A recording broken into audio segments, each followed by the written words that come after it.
አንድ ነገር አስረግጬ ልንገራችሁ። ለማን መሰላችሁ? አዲስ አበባ ኦሮሚያ ነች ወይም ኦሮሚያ ዋና ከተማ ትሁን የምትሉት ማለት ነው።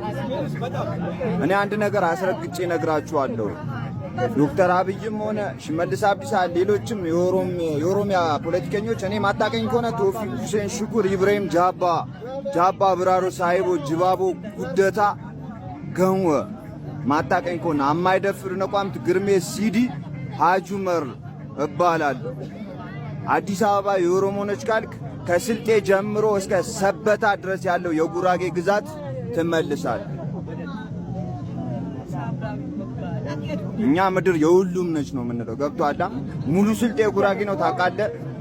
እስከ ከቀቤና ጀምሮ በዛ በኩል ማለት ነው እስከ ሰበታ ድረስ ሙሉ አዲስ አበባ ማለት ነው። በምስራቅ ነው በዚህ በኩል በምስራቅ በኩል ይመስለኛል በሰበታ በኩል ያለው ሙሉ ግዛት ማለት ነው። ድንበሩም ግዛቱም የጉራጌ ነው ታውቃለህ። ታሪክ በደንብ ታውቃለህ። ስለዚህ እኛ ኢትዮጵያ የሁሉም ነች። አንድ ላይ ተፈቃቅረን እንኖር እንጂ እስከዚህ ከተከፋፈልን እኛም ግዛታችን እንቀበላለን።